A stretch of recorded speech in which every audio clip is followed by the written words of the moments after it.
On this video, I am going to continue reading the text in John chapter 13.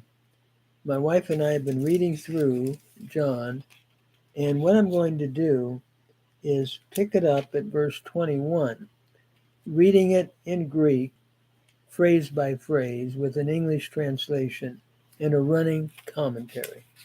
So far, as we have looked at chapter 13, we have seen Jesus washing his disciples' feet. And we talked about the main lesson that he's presenting is that we need to serve one another. And he taught that to Peter and all the disciples, that if we're to follow him, it means we're to wash feet.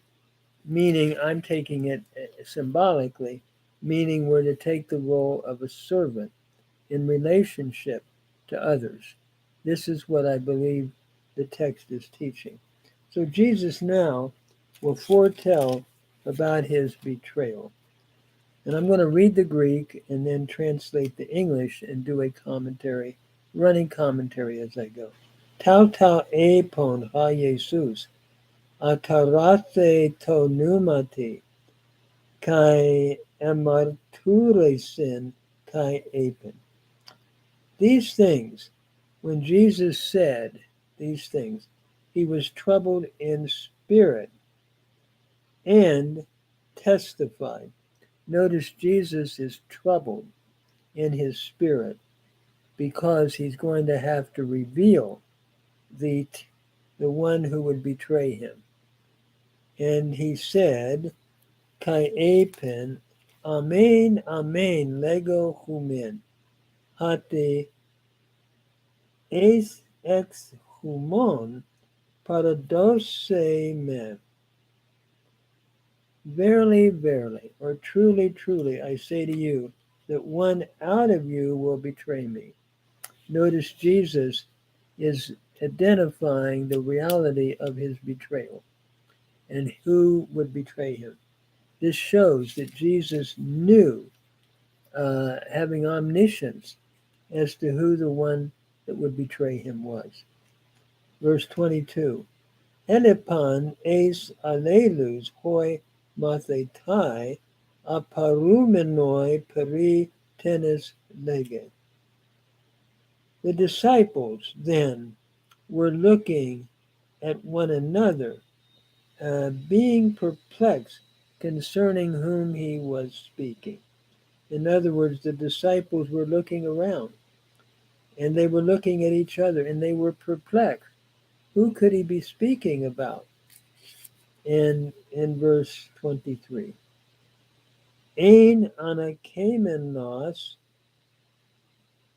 eis ekton matheton autu in to kalpo tu Jesu, han agapa ha Jesus. And notice, in one of his disciples was reclining in the bosom of Jesus, whom Jesus loved, or whom Jesus whom Jesus loved. And I take that to possibly be John, in the bosom. And we look at Jesus reclining at this supper. They would recline, and the one on the right side would have his face in the bosom of Jesus, and in that place of honor to the right side of the master. And so in verse 24, by the way, that's where we get the idea of Abraham's bosom that Jesus refers to, paradise, where Abraham is hosting like a banquet scene, and one is at the right side in the place of honor. That's really where that imagery comes from. So we move on. Nue un tuto Simon Petras And therefore, Simon Peter was beckoning to him, no doubt to John, and to ask him, Hutes thai tisan peri hu lege. To ask him, he was beckoning Jesus to ask him who it was, or who is it of whom he speaks.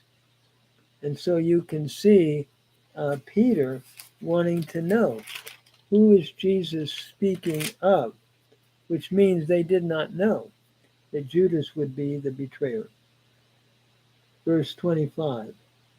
Anapeson un ekenos hutos epita stethas tu Jesu lege auto, Kyrie, tis estin. So, lying thus, or reclining therefore, that one, to the breast of Jesus, says to him, Lord, who is it? In other words, I'm taking John asking, who is it in the bosom of Jesus?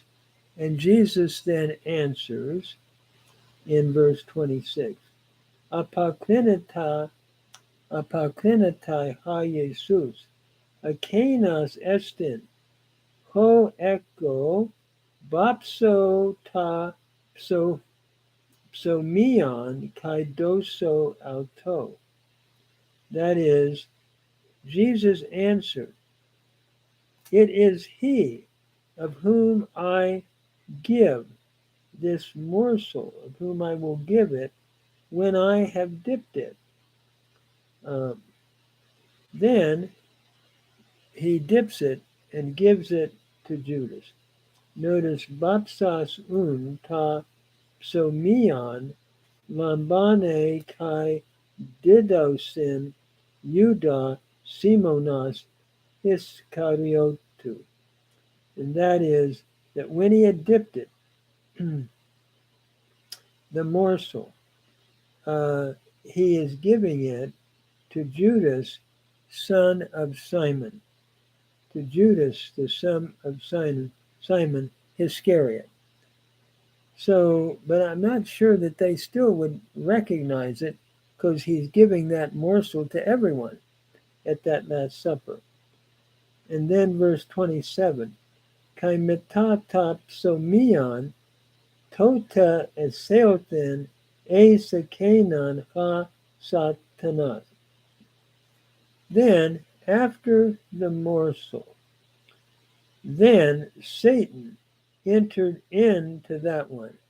I don't know of any other place that I'm aware of. Demons enter people, but this is Satan entering into Judas.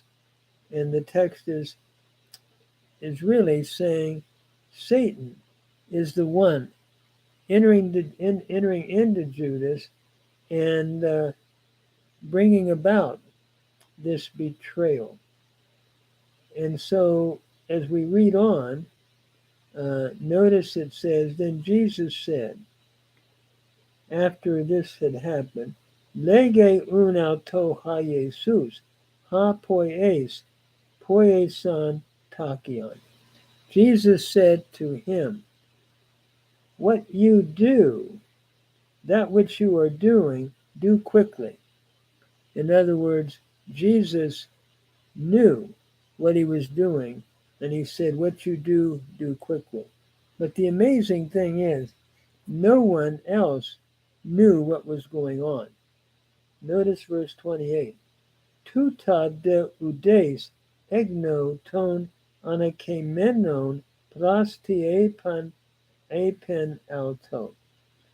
Now no one at the table who were reclining knew what he had said to him, knew why he had spoken to him.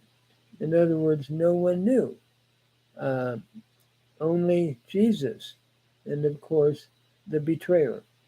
So verse 29, Tenesgar edakun epe ta glos sakuman eken Judas, ate legeauto ha Jesus, agoras hon krean ekamen estain peortain etois betohois keneti do. And certain ones were thinking, or some were thinking, that because Judas was having the money box, or the money purse, we could say, that Jesus was saying to him, buy what we need for the feast, purchase that which we need for the feast, so that he should give something to the or that to the poor he might give something. In other words, they're thinking that Jesus is really saying buy something for the feast, or uh, give something to the poor. And that's when he said, what you do, do quickly.